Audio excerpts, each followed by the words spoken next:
Atos dos Apóstolos. Capítulo 7. Uma advertência contra a hipocrisia. Ao proclamarem os discípulos as verdades do Evangelho em Jerusalém, Deus confirmou suas palavras, e uma multidão creu.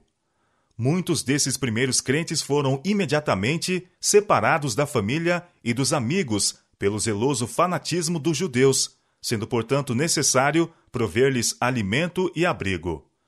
O relato declara: não havia, pois, entre eles necessitado algum. Atos capítulo 4, verso 34. E diz como as necessidades eram supridas.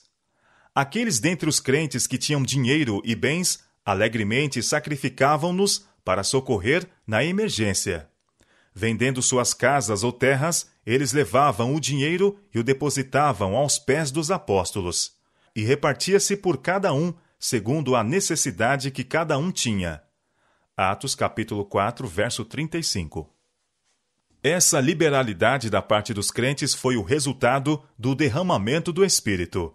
Era o coração e a alma dos conversos ao Evangelho. Um comum interesse os guiava, o êxito da missão a eles confiada. E a avareza não tinha lugar em sua vida. Seu amor aos irmãos e à causa que haviam abraçado era maior do que o amor ao dinheiro e às posses. Suas obras testificavam que eles tinham a salvação dos homens em maior apreço que as riquezas terrestres. Assim será sempre, quando o Espírito de Deus toma posse da vida. Aqueles cujo coração transborda do amor de Cristo seguirão o exemplo daquele que, por amor de nós, se tornou pobre, para que por sua pobreza enriquecêssemos. Dinheiro, tempo, influência, todos os dons que receberem das mãos de Deus só serão por eles apreciados quando usados como meio de fazer avançar a obra do Evangelho. Assim foi na igreja primitiva, e ao ver-se na igreja de hoje que, pelo poder do Espírito, os membros retiraram suas afeições das coisas do mundo e se dispõem a fazer sacrifícios a fim de que seus semelhantes possam ouvir o Evangelho, as verdades proclamadas terão poderosa influência sobre os ouvintes. Contraste flagrante com o exemplo de generosidade manifestada pelos crentes foi a conduta de Ananias e Safira, cuja experiência, traçada pela pena da inspiração, deixou uma escura nódoa na história da igreja primitiva. Com outros, esses professos discípulos haviam participado do privilégio de ouvir o evangelho pregado pelos apóstolos. Haviam eles estado presentes com outros crentes, quando, após haverem os apóstolos orado, moveu-se o lugar em que estavam reunidos e todos foram cheios do Espírito Santo. Atos capítulo 4, verso 31. Profunda convicção havia se apossado de todos os presentes. E sob a direta influência do Espírito de Deus, Ananias e Safira haviam feito o voto de dar ao Senhor o produto da venda de certa propriedade. Depois, Ananias e Safira ofenderam o Espírito Santo, cedendo a sentimentos de cobiça. Começaram a lamentar o haverem feito aquela promessa e logo perderam a suave influência da bênção que lhes havia aquecido o coração com o desejo de fazer grandes coisas em benefício da causa de Cristo. Julgaram haverem se precipitado e sentiam ser necessário reconsiderar sua decisão. Falaram entre si sobre o caso e resolveram não cumprir a promessa. Viam, porém, que os que entregavam seus bens para suprir as necessidades de seus irmãos mais pobres eram tidos em alta estima pelos crentes, e com vergonha de que os irmãos viessem a saber que sua mesquinhez de alma regateara aquilo que haviam solenemente dedicado a Deus, resolveram deliberadamente vender sua propriedade e fingir que davam todo o produto para o fundo comum, guardando, porém, para si mesmos grande parte. Desse modo, garantiriam para si o pão do depósito comum, ao mesmo tempo que alcançariam a alta estima de seus irmãos. Mas Deus aborrece a hipocrisia e a falsidade. Ananias e Safira praticaram fraude em sua conduta para com Deus. Mentiram ao Espírito Santo, e seu pecado foi punido com juízo rápido e terrível. Quando Ananias chegou com sua oferta, Pedro disse: Ananias, por que encheu Satanás o teu coração para que mentisses ao Espírito Santo e retivesses parte do preço da herdade, guardando-a não ficava para ti? E vendida não estava em teu poder? Por que formaste esse desígnio em teu coração? Não mentiste aos homens, mas a Deus. Atos capítulo 5, versos 3 e 4. E Ananias, ouvindo estas palavras, caiu e expirou. E um grande temor veio sobre todos os que isto ouviram. Atos capítulo 5, verso 5. Guardando-a, não ficava para ti? Perguntou Pedro. Nenhuma escusa à influência tinha levado Ananias a sacrificar sua propriedade pelo bem geral. Ele agira por livre escolha, mas, procurando enganar os discípulos, tinha mentido ao Onipotente. E passando um espaço de quase 3 horas, entrou também sua mulher, não sabendo o que havia acontecido, e disse-lhe Pedro: Dize-me, vendestes, portanto, aquela herdade?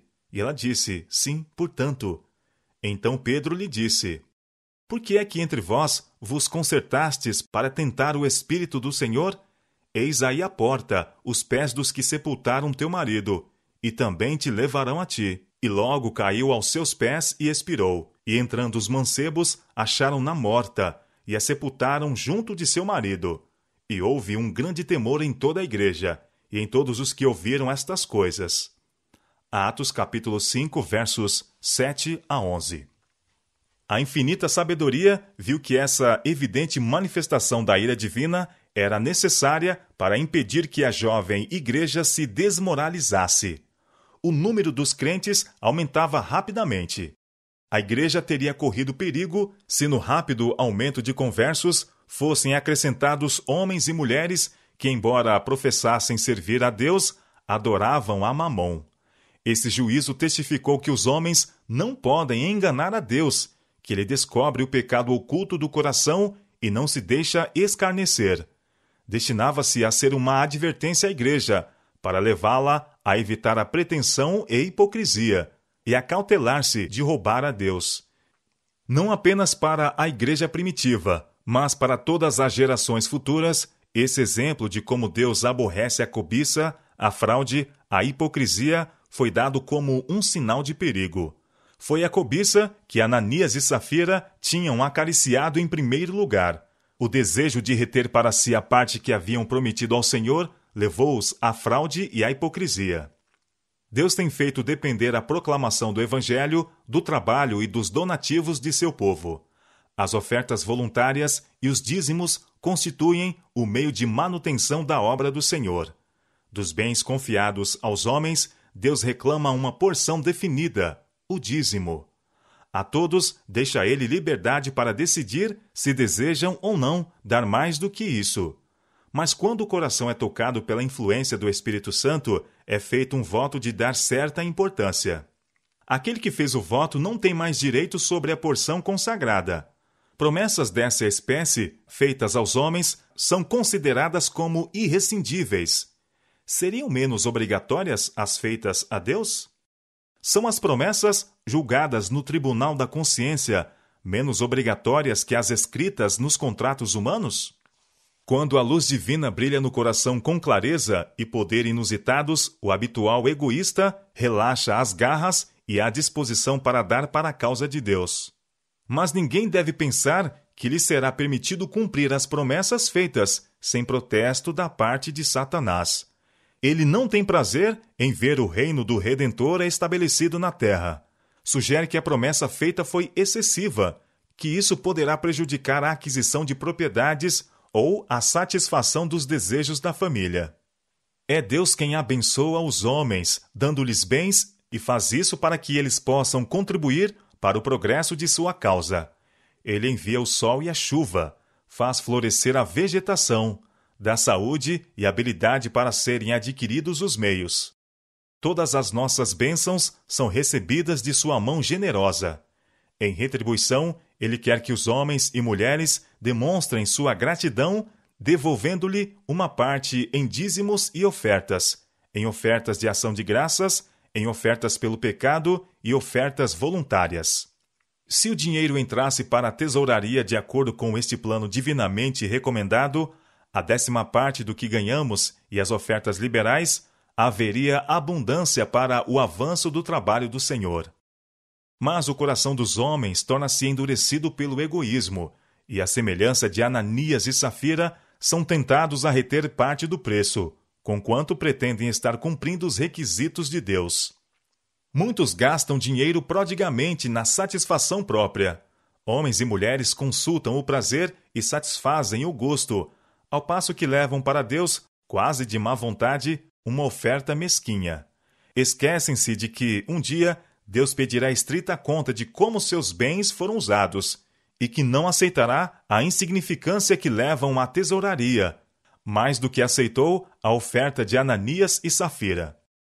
Do severo castigo infligido àquelas pessoas, quer Deus que aprendamos também quão profunda é sua aversão e desprezo por toda a hipocrisia e engano.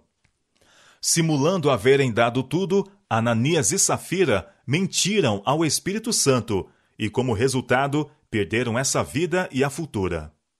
O mesmo Deus que os puniu condena hoje toda a falsidade. Lábios mentirosos são-lhe uma abominação. Ele declara que na cidade santa não entrará coisa alguma que contamine e cometa a abominação e mentira. Apocalipse capítulo 21, verso 27. Seja a verdade dita sem disfarces nem frouxidão, torne-se ela uma parte da vida. Considerar levianamente a verdade e dissimular para servir a planos egoístas significa o naufrágio da fé. Estai, pois, firmes, tendo cingidos os vossos lombos com a verdade. Efésios capítulo 6, verso 14. Quem profere inverdades, vende sua alma por baixo preço. Suas falsidades podem parecer servir em emergências. Pode parecer, assim, que faz negócios vantajosos que não poderia conseguir pelo reto proceder. Mas, finalmente, chega ao ponto em que não pode confiar em ninguém. Sendo ele mesmo falsificador, não tem confiança na palavra de outros. No caso de Ananias e Safira, o pecado da fraude contra Deus foi rapidamente punido. O mesmo pecado foi muitas vezes repetido na história posterior da Igreja e é cometido por muitos em nosso tempo. Mas, embora possa não manifestar-se visivelmente o desagrado de Deus, não é menos desprezível à sua vista agora do que o foi no tempo dos apóstolos. A advertência foi dada.